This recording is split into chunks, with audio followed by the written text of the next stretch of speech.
Mesdames, Messieurs, bonjour. Midi, le journal Les Titres. Sans aucune nouvelle des pêcheurs disparus hier à Saint-Louis, les recherches se poursuivent encore ce matin. Baisse de la production agricole comparée à l'année dernière. Risque également sur le riz, le maïs et le mil. Une annonce du CNCR, le déficit pluviométrique est passé par là. Vers une révision de la loi 2015 sur le plastique, une annonce du secrétaire général du ministère de l'Environnement et du Développement durable. Objectif, lutter contre la pollution plastique. Toussaint ou la fête de tous les saints, ce 1er novembre, fête dédiée également au souvenir des défunts à la cathédrale de Dakar, la sainteté au cœur de l'homélie de l'abbé Augustin Thiaw. À suivre les sports et l'invité du jour. À la technique de ce journal, il y a Alunba à la présentation et toujours avec un immense plaisir, Binta Diallo. Bienvenue à tous et à toutes.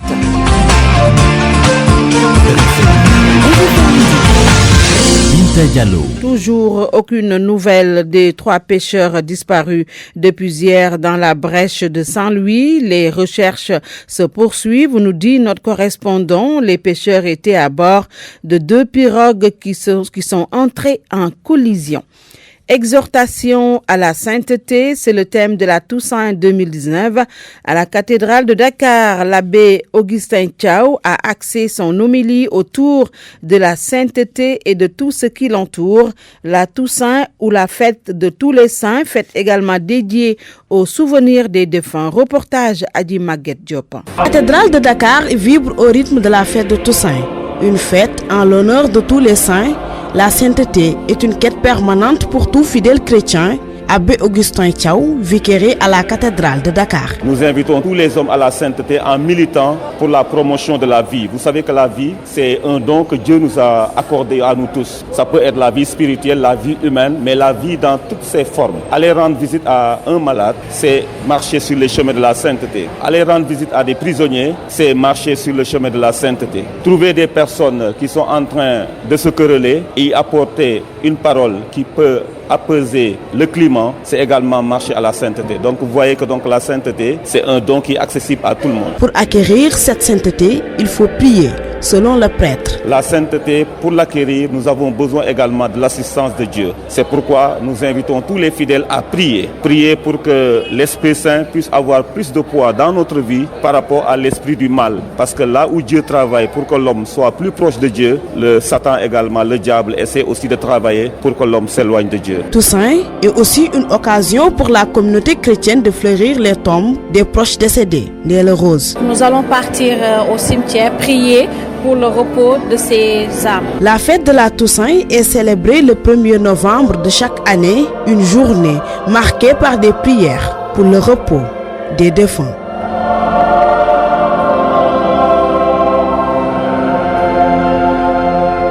La Toussaint, vous l'avez dit, Adi Maguette Ndiaye, c'est aussi une fête dédiée au souvenir des défunts au cimetière catholique de Bel-Air.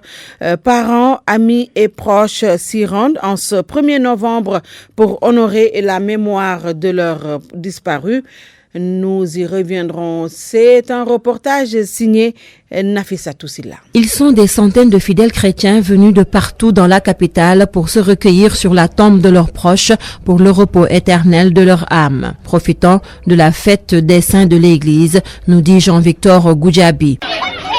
Nous sommes convaincus que dans la foi, ils vivent encore avec nous. Et donc aujourd'hui, c'est une commémoration, c'est un jour qui leur est consacré et nous venons avec eux vraiment leur manifester encore en tout cas notre affection. Monique est venue prier pour sa maman disparue il y a 5 ans, accompagnée de sa cousine, bouquet de fleurs et bougies à la main.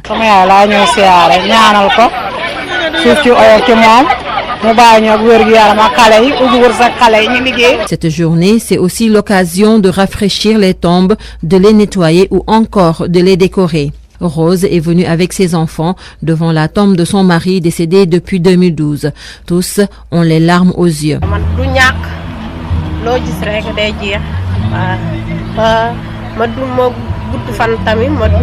Hyacinthe Benoît Faye prie pour son neveu. Il n'oublie pas encore le jour de son décès. Ils étaient très proches. François Diouf, le magistrat, c'était le 6 juillet 2014. C'était un dimanche. On m'a appelé pour dire tonton, oui, là, François, ça va. Avant. C'est mon neveu, je peux agir que lui d'un an.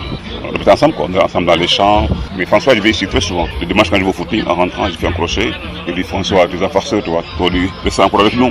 Il y a pas de choses à faire dans la maison, tu vois. Toussaint, fête de tous les saints. Et les fidèles prient avec leur baraka pour que leurs défunts proches puissent accéder au paradis céleste. RFM, fréquente modulation 94.0, la radio en puissance. Binta Diallo. Deuxième jour de grève de la faim des sortants du SNEPS de Thiès. Le collectif des professeurs d'EPS dénonce le recrutement par le ministère de l'Éducation nationale des instituteurs chargés de cours en EPS alors qu'ils sont des professeurs sortants du SNEPS. Hippolyte Diom est le président du collectif joint par Salimata Awa. Voilà, c'est Hippolyte Mignan Diom. Je suis le président du collectif des professeurs d'EPS sortants du SNEPS de Thiès. Voilà, nous sommes en grève ici devant le ministère des Sports. Nous sommes à notre deuxième jour de grève de la faim. Et maintenant, pourquoi nous sommes en grève? Parce que ça fait 6 ans, depuis 2014, que le SNEPS de Thiès, le ministère du Sport, à travers le SNEPS de Thiès, nous a formés suite à un concours d'entrée au SNEPS. Après 2 ans de formation, nous avons obtenu notre diplôme d'État. Et depuis lors, nous sommes en train d'attendre un recrutement de l'État. Malheureusement, l'État est en train de faire une promotion de chargé de cours. Ce sont des instituteurs qu'ils prennent, des instituteurs de l'école primaire qu'ils prennent pour enseigner l'éducation physique. Sans aucune formation, pour enseigner l'éducation. Le deuxième point, c'est le ministère de l'Éducation nationale. Il est en train de faire ce qu'on appelle une politique d'exemption de cours en éducation physique. Il prend toute une école ou bien toute une classe, ne pas leur faire de l'éducation physique parce qu'ils disent qu'il n'y a pas de professeurs, il n'y a pas de disponibilité de professeurs. Maintenant, le SNEPS ne peut pas former 179 professeurs et les mettre à la disposition du ministère de l'Éducation nationale et ce ministère dit qu'il n'y a pas de disponibilité. Les producteurs espèrent de bons rendements pour cette présente campagne agricole, même si la production va baisser comparée à l'année dernière à cause du déficit pluviométrique. Le CNCR souligne un bon comportement des cultures de manière globale. Cependant, quelques filières telles que le riz, le maïs ou le mil risquent de connaître des difficultés selon le Conseil national de concertation et de coopération des ruraux. Les détails avec Mamadou Amardion. L'hivernage a été en demi-teinte, une pluviométrie déficitaire au départ à l'origine de la désespérance de plusieurs producteurs. Ensuite, la situation a évolué positivement, d'où l'espoir du CNCR, Sidiba, chargé de la communication du Conseil national de concertation et de coopération des ruraux. Les puits sont installés tardivement, mais finalement, à la fin du mois de juillet, au mois d'août, il y a eu des quantités assez importantes et que nous acheminons à la fin de cet hivernage et nous pensons que les rendements qu'on comptait avoir risquent de ne pas être au rendez-vous pour certaines circulations et pour certains semis, selon le temps et la période semée. Pour les semis qui ont été faits à la fin du mois de juillet, c'est-à-dire le 25 juillet pour l'arachide, là l'espoir est terminé. Et pour ce qui est de certaines spéculations telles que sont adaptées à ce type d'hivernage, le sésame, les producteurs qui sont dans cette filière nous ont fait savoir que les récoltes quand même seront bonnes et que les rendements quand même sont importants. Tout n'est pas rose, une baisse des rendements est prévisible pour certaines spéculations. Pour certaines spéculations, il y a eu péricité à la sécheresse, telle que le mil dans certaines zones, là aussi les récoltes sont pratiquement achevées. Il peut y avoir des problèmes, surtout au niveau de la production de mil et la production du maïs. Et pour l'arachide, les semis du mois d'août n'ont pas bouclé le système.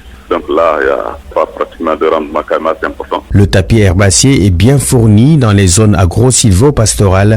Le monde rural garde espoir à l'image du CNCR. Le directeur général de la SUNEOR, ex-Sonacos, Modou Diagne Fada, effectue depuis ce matin une tournée préparatoire pour la campagne de commercialisation de l'arachide à Tambacounda. La coupe de bois illicite au nord de Ziguinchor demeure préoccupante. ONG et associations de protection de l'environnement alertent. Elle pointe du doigt la Gambie. Le pays de Barrow se défend par l'intermédiaire de son ministre de la Défense, Lamine Ba, que nous retrouvons dans la région sud. Très souvent cité par les associations de protection de l'environnement et autres ONG dans le trafic illicite dans le nord de la région de Ziguinchor, la Gambie, par la voix de son ministre de la Défense, a démenti ces accusations. Cheikh Omar Faye soutient qu'au contraire, son pays est en train de faire d'énormes efforts pour arrêter le phénomène. La saisie de plusieurs conteneurs de bois au port de Banjul ces derniers jours relève de l'application de la directive présidentielle dans ce sens, indique-t-il. Ce que je peux vous dire, c'est qu'à ce jour, le président de la République a pris toutes les dispositions pour faire appliquer les textes contre la coupe illicite de bois en provenance du Sénégal. Je vais vous faire une révélation. Nous avons saisi ces derniers jours plusieurs conteneurs remplis de bois au niveau du port de Banjul. Cela atteste de notre engagement à lutter contre le trafic illicite de bois en provenance du Sénégal. Le ministre de la Défense de Gambie de dire que son pays est conscient du fait que l'exploitation des ressources n'est possible que dans un climat de paix. C'est pourquoi la Gambie va œuvrer en sorte de faire respecter toutes les dispositions communes qui la lient au Sénégal et aux autres pays de la sous-région. Quelle que soit la richesse des ressources naturelles dont nous disposons, si nous n'avons pas la paix, nous ne pouvons bénéficier de leur retombée. La Gambie a compris cela, c'est pourquoi elle s'inscrit dans le respect des droits de l'homme, mais également des textes internationaux qui nous lient avec les pays de la sous-région, mais également au plan international. Le président gambien, vous le savez, est un homme de paix, c'est pourquoi il encourage tout le monde à cultiver l'esprit de paix. Cheikh Omar Faye a tenu ses propos lors de la rencontre de Serekunda à l'initiative des organisations de la société civile du Sénégal, de la Gambie et de la Guinée-Bissau. Rencontre sanctionnée par plusieurs recommandations qui vont dans le sens de préserver la paix sociale et la sécurité dans la sous-région. Lamine Ba, Serekunda, Radio Futur Média. Et la réaction de la gendarmerie nationale après les propos du syndicat des chauffeurs de taxi affiliés à la CNTS, les conducteurs arrêtés ont enfreint la loi en ajoutant des feux à leurs véhicules, un dispositif interdit par la loi selon le commandant de la compagnie de gendarmerie de Dakar. Les usagers de la route ne sont pas censés ignorer cette interdiction. Nous écoutons le commandant Aaron Assar, joint par Sornana Tambay. La gendarmerie, par le biais de la compagnie de gendarmerie de Dakar, ne fait qu'appliquer des dispositions bien précises du code de la route. Notamment donc la loi 2002-30 sur le code de la route, la partie législative. L'article 8 et l'article 9 de la loi donc précédente nous permet donc d'immobiliser les véhicules et de même déférer les chauffeurs qui conduisent des véhicules avec des feux non conformes. Certainement, il vous est arrivé de croiser des véhicules avec des feux blancs à l'avant aménagés sur le véhicule. La majorité des usagers qui utilisent ce dispositif-là, c'est des taximans et des chauffeurs de car Ndiagandiaï. Mais je sais que parmi les 12 qu'on a déférés, il y a un qui n'est pas donc chauffeur de taxi, c'est un chauffeur à 2 véhicules immatriculés même à Thiès, qui avait le même dispositif et qui a été arrêté au même titre que les taximans. Donc s'il dit que c'est une mesure appliquée uniquement contre les chauffeurs de taxi ou les chauffeurs de transport en commun, ça je dirais que c'est faux et c'est mal connaître la compagnie de gendarmerie de Dakar. Pour les peines qui sont prévues, c'est pour celui qui commet cette infraction, c'est une peine d'emprisonnement de 6 mois à 3 ans et d'une amende de 20 000 à 500 000 francs. Donc on n'a rien créé, absolument rien du tout. On a une majorité de taximans pour ce qu'on a arrêté, c'est parce que tout simplement ce sont les taximans qui utilisent en majorité ce dispositif. Voilà.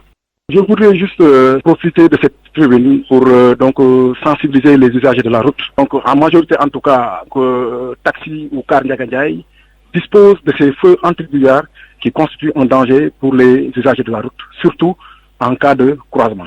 Donc j'en appelle à leur sens de responsabilité. Un autre danger, la pollution du plastique. Pour lutter contre le grand challenge est lancé. L'objectif étant de collecter quotidiennement 5 tonnes de plastique et de distribuer 1 million de poubelles réglementaires dans les 5 prochaines années. Lors du lancement du projet à la mairie des Parcelles Assainies, le secrétaire général du ministère de l'Environnement et du Développement a annoncé la révision prochaine de la loi 2015 sur le plastique. Le compte rendu est signé Nongoka. Le coordonnateur du projet Grand Challenge Recuplast a des objectifs clairs dans sa démarche de lutter contre la pollution plastique. Mokouma Diagne mise sur une intense collecte des déchets plastiques. En termes de résultats attendus aujourd'hui par rapport à la mise en œuvre de ce projet, nous voulons collecter chaque jour 5 tonnes de plastique. Et sur les 5 ans à venir, on a aussi l'ambition de distribuer 1 million de poubelles. Voilà les 2 grands objectifs du Grand Challenge. La réussite de cette initiative impose un changement de comportement de tout un chacun et il va s'agir d'une collaboration entre acteurs et population. Les plastiques qui seront collectés seront achetés à un prix de 75 francs le kilogramme et la poubelle aujourd'hui sera vendue à 4500 francs par poubelle et les porteurs de projets qui vont assurer la distribution de ces poubelles-là vont avoir une commission qui sera discutée avec l'UCG et l'ensemble des partenaires. Les autorités aussi de leur côté se mobilisent pour éradiquer le péril plastique. Amadou Lamine Guissé, secrétaire général du ministère de l'Environnement et du Développement durable. Il me plaît d'ailleurs de rappeler à ce propos que cette loi qui sera révisée aura un champ d'application plus large pour prendre en compte l'essentiel des produits plastiques à usage unique dont l'utilisation à grande échelle contribue à l'augmentation exponentielle des déchets plastiques dans nos établissements humains. D'après les dernières enquêtes ménages en 2013 de l'unité de coordination et de gestion des déchets,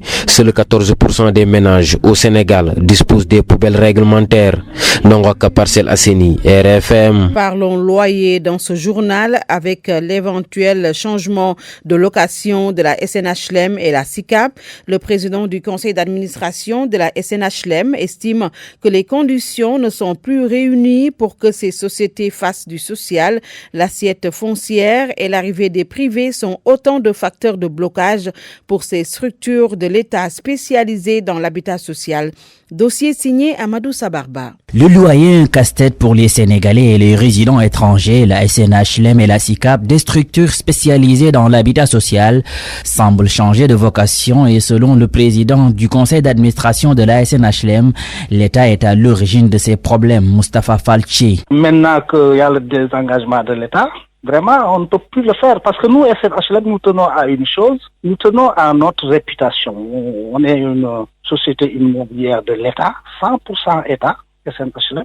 Donc, on ne peut pas faire du n'importe quoi. On ne peut pas construire des boîtes d'allumettes. Des structures de l'État partagent aujourd'hui cette mission d'habitat social avec des acteurs privés qui tiendraient en otage les consommateurs.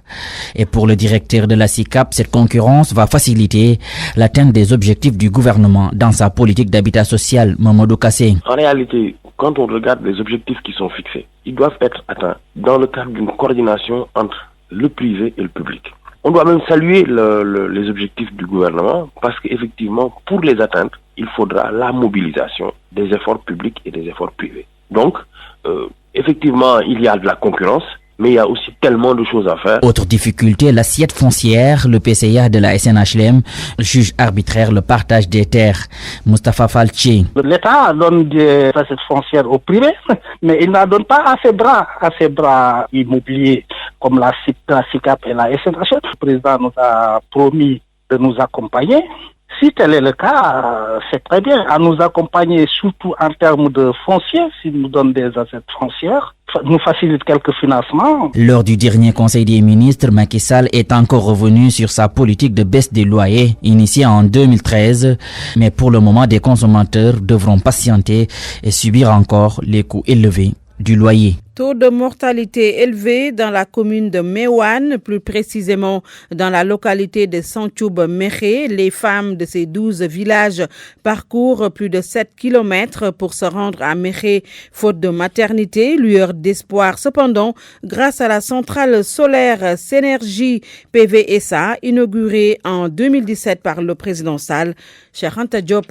Santhiou-Méré, le taux de mortalité maternelle était très élevé dans cette localité de la commune de Meouane. Les femmes parcouraient 7 km pour des consultations prénatales, parfois dans des conditions extrêmement difficiles. Enfin, Synergie, la centrale solaire implantée dans la localité, a jugé nécessaire d'y construire une maternité pour aider ces femmes. Au nom du conseil municipal de Meouane, le maire Barangay affirme que cette infrastructure sanitaire va soulager les femmes. Nous remercions vivement Synergie. Aujourd'hui, ce poste polarise plus de 12 villages, presque 8000 habitants. C'est œuvre utile.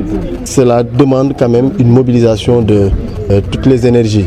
Déjà, Synergie a fait un premier en mettant en place un certain nombre d'équipements. Nous attendons du ministère de la Santé et qui va peut-être nous permettre d'avoir davantage d'agents qualifiés pour la prise en charge des préoccupations des populations dans le domaine de la santé. La construction de cette maternité s'inscrit dans le cadre de la responsabilité sociale. Karim Ndiaye, le directeur général de la centrale solaire Synergie PVSA. aux besoins de couverture médicale de la zone, nous avons décidé, en collaboration avec la mairie, d'anticiper cet investissement, qui aujourd'hui représente à peu près une quarantaine de millions. C'est vraiment un ouvrage important et on est fiers d'y participer. Désormais, cette maternité va faciliter l'accès des femmes de Mekhe Village aux services de santé de base. RFM Thiès, Cheikh Anta Diop. La caserne du groupe d'action rapide de surveillance et d'intervention de la gendarmerie a été inaugurée hier à Naye Kidira. Le dispositif sécuritaire est composé de hammers blindés et de drones avec 150 hommes, une unité qui vient à son heure selon l'ambassadrice de l'Union européenne Irène Mengassou pour le renforcement de la paix et de la stabilité en zone frontalière au Mali.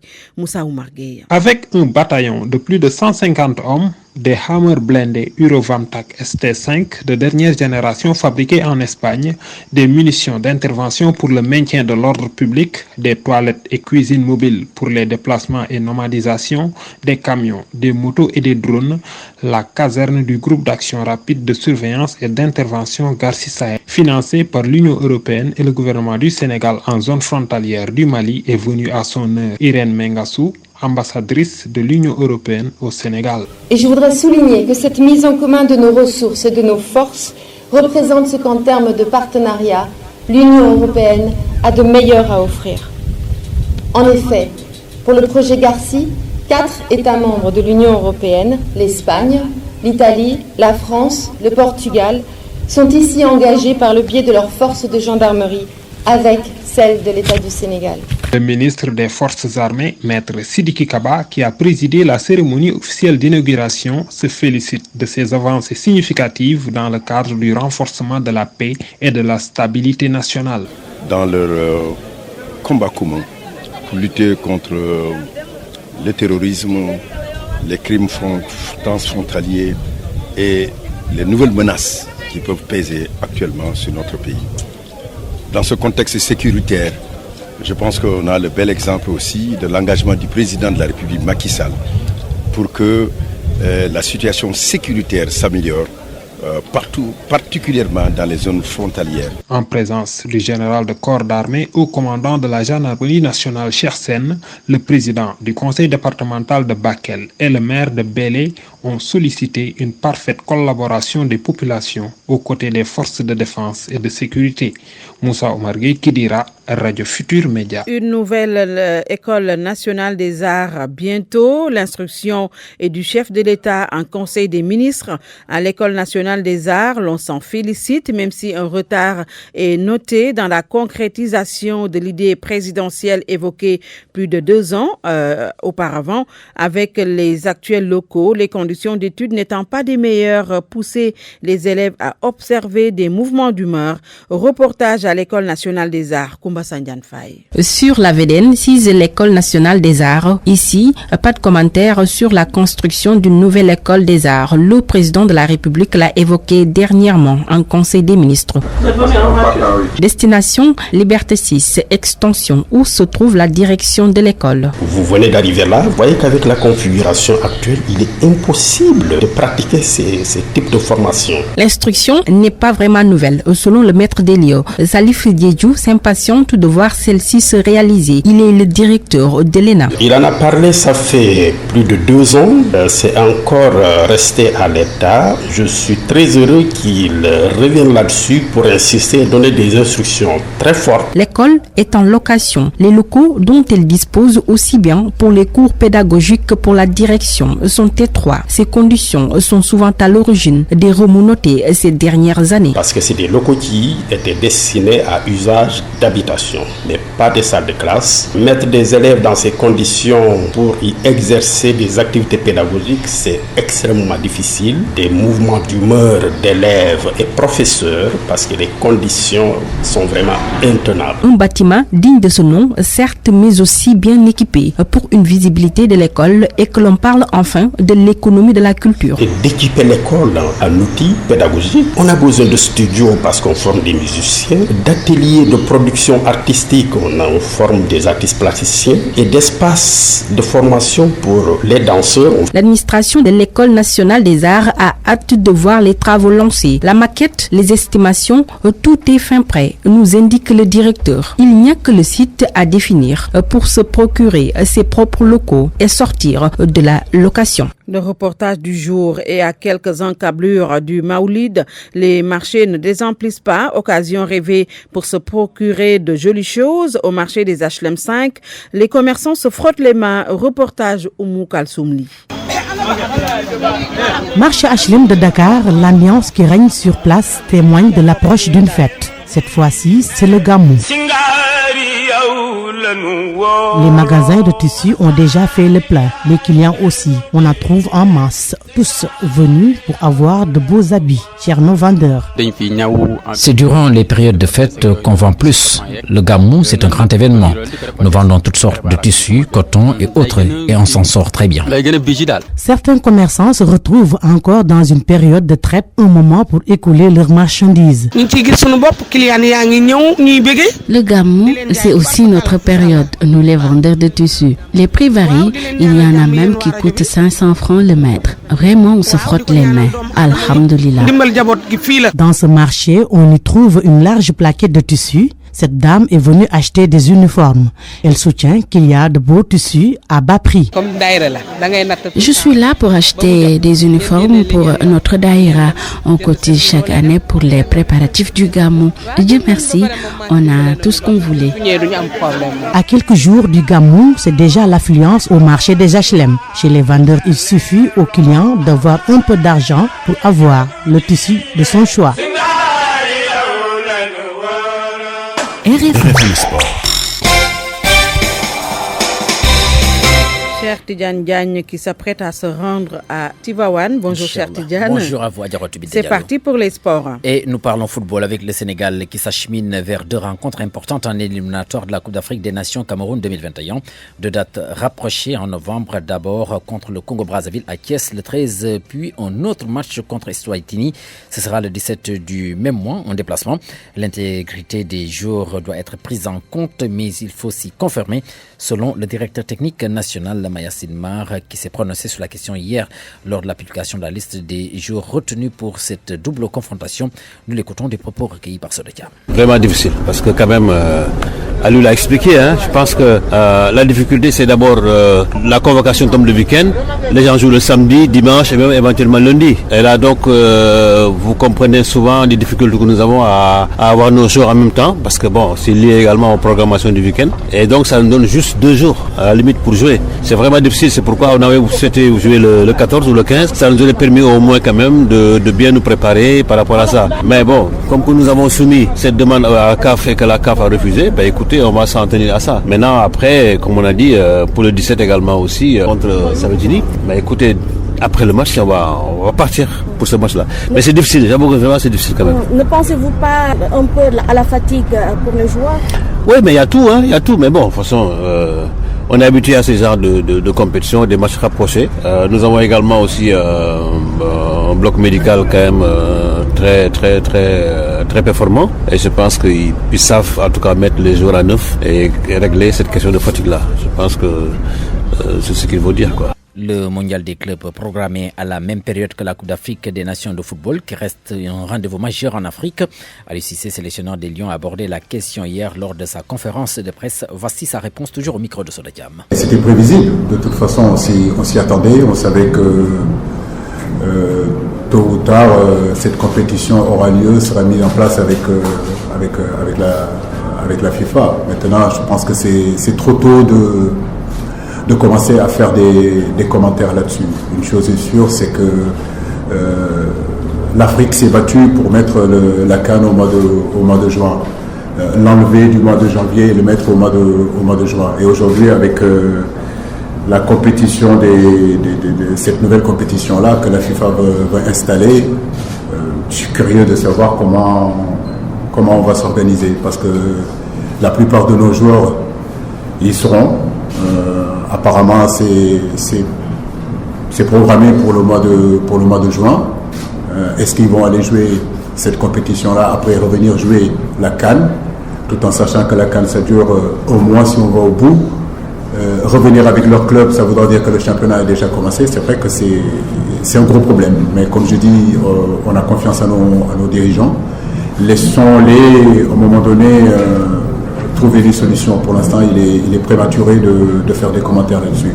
Et s'il s'avérait que, effectivement, ça se jouera dans cette période-là, une chose est sûre, ce n'est pas du tout quelque chose de très très très bon pour l'image et la notoriété aujourd'hui de la Coupe d'Afrique des Nations. Et là-dessus, je rejoins Monsieur Claude Leroy sur les sorties qu'il a fait. Début ce vendredi de la 12e journée de la Ligue 1 en France. Le Paris Saint-Germain, leader, se déplace chez Dijon qui occupe la dernière place au classement. Match prévu à partir de 19h45. Idrissa Gana Gueye est de retour dans le groupe professionnel après une période de blessure. Et puis Binta, nous allons terminer avec le beach soccer ou alors le foot de plage. Retenez que l'équipe du Sénégal participe au tournoi de Lagos dénommé Copa Lagos. À cette compétition, ils prennent part 4 nations. En plus du Sénégal, il y a le Brésil, l'Angleterre et le Nigeria, pays hôte. Le Sénégal qui joue cet après-midi à 18h GMT contre le Brésil. Notre rencontre va opposer l'Angleterre au Nigeria. Merci beaucoup, cher Tidiane. RFM, l'invité. L'invité Madanissi, secrétaire général du syndicat national des travailleurs du nettoiement affilié à la CSA, au menu, entre autres, le projet Sénégal zéro déchet, les limites, les contraintes liées à son exécution, le débat sur le transfert de la décharge de Mbobus, les centres d'enfouissement technique. Madanissi s'entretient avec Jo Maroun. Madanissi, bonjour. Oui, bonjour, Jo. Vous êtes le secrétaire général du syndicat national des travailleurs du nettoiement affilié à la CSA. Madani, depuis quelques jours, on parle un peu de Dakar zéro déchet. C'est possible? C'est possible, mais à condition qu'on mette les travailleurs dans les conditions de performance. Puisque depuis le 2 avril 2019, quand le président de la République a lancé cet appel pour un Sénégal zéro déchet, nous avons constaté une ruée vers notre secteur avec les clean-up challenge par-ci par-là, des déguerpissements, des désencombrements par-ci par-là. C'est bien de valoriser. C'est bien aussi de trier les ordures. Mais dans un premier temps, il faut la valorisation des techniciens de surface d'abord. Ceux qui sont en contact permanent avec les odeurs pestilentielles, avec toutes sortes de maladies. Aujourd'hui, ils sont relégués au second plan. Nous, on a l'impression que le Sénégal zéro déchet a relégué le capital humain au second plan. Comment ça? Puisque ils sont dans des compliqués. Non, mais ce qu'on voit aujourd'hui, rien n'a changé depuis 20 mois avec l'arrivée de l'UCG, depuis janvier 2018 jusqu'à nos jours. Nous avons constaté que la plateforme revendicative des travailleurs n'a pas été satisfaite. Nous avions exigé qu'il y ait des augmentations de salaire, ça n'a pas eu lieu. Depuis 2015, la convention collective des travailleurs du nettoiement qui a été signée par l'État du Sénégal n'est jusqu'à présent pas appliquée par les autorités. Nous, on a l'impression que ceux qui votent les lois sont ceux-là même qui les transgressent. Et qu'est-ce que cette convention devrait régler chez les travailleurs du nettoiement? Non, cette convention devait régler non seulement les dysfonctionnements qu'il existe dans le secteur, la précarité. On parlera de plan de carrière, on parle de statut du travailleur, mais on parle aussi d'augmentation de salaire, mais aussi l'implication des travailleurs dans les prises de décision concernant notre secteur. Nous avons entendu le chef de l'État dire que le premier samedi de chaque mois, qu'il y ait un cleaning day, opération, nettoiement. Vous vous retrouvez dans ça? On risque de se retrouver avec une cacophonie et une pagaille qui ne va pas dire son nom. Pourquoi vous le dites? Je le dis parce que nous sommes des professionnels dans le secteur. Et il y a un adage qui dit que tout ce qui est fait pour toi sans toi est fait contre toi. Si nous ne sommes pas impliqués dans les prises de décision concernant notre secteur, si aujourd'hui, s'ils pensent que ce sont les clean-up challenge, de voir une certaine politisation du secteur qui ne dit pas son nom. Et nous avons vu que cette situation aujourd'hui ne nous honore pas. Ils ont parlé de fast track, mais les travailleurs ne sentent pas le fast track chez eux. Le fast track, ils le font au niveau des déguerpissements, au niveau du désencombrement, c'est bien. Mais les travailleurs doivent sentir ce fast track pour qu'ils sentent au moins qu'ils sont impliqués dans les prises de décision. Ce n'est pas aujourd'hui les associations de développement qui vont, les ASC qui vont nettoyer les quartiers ou bien les groupements féminins. Ce sont les acteurs que nous sommes. Ils doivent être mis dans les conditions de performance, qu'on ait les moyens de notre politique, mais aussi qu'on ait des infrastructures qui répondent aux normes environnementales. Comment peut-on mettre les charrues avant les bœufs? On nous parle souvent de Kigali, qui est la ville la plus propre d'Afrique, au moment où ces gens-là, ils étaient venus s'enquérir du modèle Sénégal. Ici, on ne fait que du bavardage, on ne fait que parler. J'interpelle directement le président de la République, qui est le premier magistrat du pays. S'il veut un Sénégal zéro déchet, Il n'a qu'à impliquer les travailleurs qui ont cette expérience, qui ont l'expertise, qui ont l'amour du travail. Ce n'est pas n'importe qui travaille dans le secteur. Aujourd'hui, nous avons été informés qu'il y a des Italiens qui sont ici au Sénégal, des Français, des Allemands pour gérer les ordures. Au moment où il y a des nationaux, comme disait l'autre, on a l'impression qu'il y a à manger, à boire dans les ordures.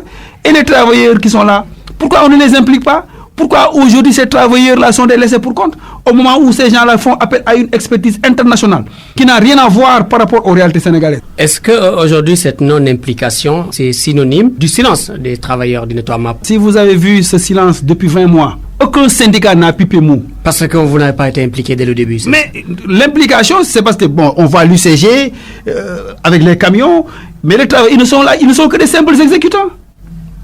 Mais les syndicats, qui sont les véritables représentants des travailleurs, ils doivent être associés dans les prises de décision concernant leur secteur. Mais puisque vous êtes acteur dans le secteur, est-ce que vous devez attendre à ce qu'on vous appelle? Mais si nous attendions à ce qu'on nous appelle, donc il y aurait toujours des problèmes. Regardez, aujourd'hui, il y a un léger mieux, c'est grâce aux techniciens de surface. Les ordures, ce n'est pas les Guinéens qui les prennent, ce sont les travailleurs qui les prennent, avec des conditions très difficiles. Tout récemment, il y a eu un appel d'offres qui a été lancé. Et cet appel d'offres, c'était au moins qu'il y ait un cahier de charge, qu'il y ait des concessionnaires à la hauteur de la mission, qu'il y ait de la plus-value. Nous avons été laissés en rade, nous n'avons pas été impliqués, nous n'avons pas été associés. On nous a fait savoir que depuis le 22 septembre, ils ont mis en branle cet appel d'offres. Et aujourd'hui, nous avons constaté souvent des manquements. Aujourd'hui, il y a des dysfonctionnements, il y a souvent des dépôts sauvages dans certains quartiers. Les travailleurs, là où ils faisaient un voyage, ils font maintenant 2 à 3 voyages. Ils sont dans des conditions très difficiles. Nous collectons plus de 2400 tonnes jour. On évoquait le transfert de Mbebes, la construction de centres d'enfouissement technique. Quelles sont les informations que vous avez par rapport à tous ces projets-là? Aujourd'hui, l'État est en train de mettre des CIVD au niveau des capitales régionales pour avoir des centres d'enfouissement ou bien avoir aujourd'hui des infrastructures qui vont nous permettre aujourd'hui de gérer correctement nos ordures. Nous sommes à l'image de Kaolack, de Touba, de Tivaouane, de Tamba et tout ça. Donc je pense que c'est bien. Mais Dakar, il faut que Dakar, qui est la capitale, n'a pas ces infrastructures. Aujourd'hui, nous avons Mbebes. Bon, il nous semble que, après les informations qu'on a reçues, que Mbebes va avoir un autre statut qui va lui permettre aujourd'hui, dans le cadre même du tri sélectif, de mieux jouer son rôle.